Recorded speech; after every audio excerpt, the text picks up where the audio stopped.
కేసీఆర్కి అసలు రాజకీయాల్లో ఉండడం అనేదే ఇష్టం లేదనేది మాకున్న సమాచారం. కేసీఆర్ మళ్ళా వస్తే బాగుంటుంది, కేసీఆర్ను మళ్లీ ప్రజలు రావాలని కోరుకుంటున్నారు, కేసీఆర్ వస్తేనే మంచి జరుగుతుందని చెప్పి మీరు ఒక డ్రామా క్రియేట్ చేస్తున్నారు కదా. అసలు కేసీఆర్కి రావాలని ఉన్నదా? రావాలని ఉంటే 2 సంవత్సరాల నుంచి ఇంట్లోనే ఎందుకుంటాడు? మీ ఇద్దరి రాజకీయ స్వార్థం కోసం బావబామార్దులు చేస్తున్న ప్రాపగండా తప్పితే దీంట్లో కొత్తగా ఏమున్నది? మీరు ఇండ్లు కట్టిస్తే మేము కూల్చినాము. కనీసం సిగ్గుండాలి చెప్పుకోవడానికి. హైదరాబాద్లో ఎన్ని ఇళ్లు కట్టించిండ్రు మీరు? ఒకటే గతంలో రేవంత్ రెడ్డి గారు చెప్పిందే, మీరు కట్టించిన ఊర్లలో మీరు ఓట్లు అడగండి. ఎన్ని కట్టించుంటారు జూబ్లీహిల్స్లో? మీరు అసలు ఎన్ని కట్టించిండ్రా జూబ్లీహిల్స్లో? ప్రతి నియోజకవర్గంలో కాంగ్రెస్ ఇందిరమ్మ ఇండ్లు ఉన్నాయి. కూల్చే సంస్కృతి మీది. ప్రజల భూముల్ని, ప్రజల ఆస్తుల్ని కొల్లగొట్టింది బీఆర్ఎస్ పార్టీ.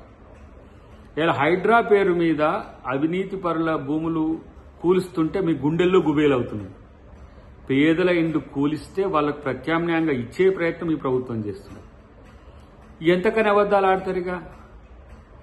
నేనంటున్న ఒక మాట, మీరు కేసీఆర్తో ఒక స్టేట్మెంట్ బయటకి ఇప్పిరి, నేను మళ్లీ రాజకీయాల్లో ఉంటా, నేనే వస్తున్నా, అందుకనే నా కొడుకును నా అల్లుడిని నేను ముందుకు దోసిన, అందుకనే మా బిడ్డని ఎల్లగొట్టినా, ఆమె ఉంటే మాకు ఇబ్బంది అవుతుందని చెప్పి ఒక స్టేట్మెంట్ ఇవ్వమనండి.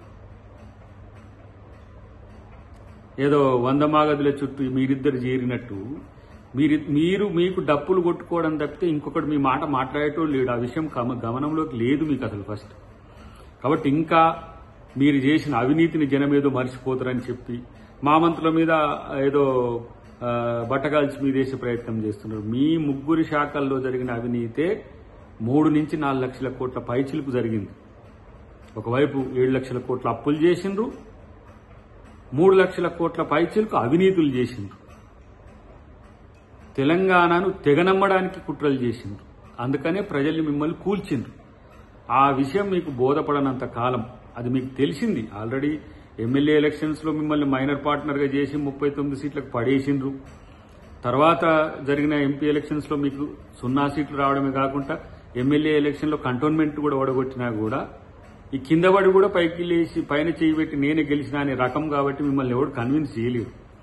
కాబట్టి అలా కాంగ్రెస్ పార్టీ మీదనో, కాంగ్రెస్ మంత్రుల మీదనో, రేవంత్ రెడ్డి గారి మీదనో మీరు ఎలాంటి ఆరోపణలు చేసినా మిమ్మల్ని పట్టించుకునే వాళ్ళు ఎవరుండరని తెలుసుకుంటే మంచిది.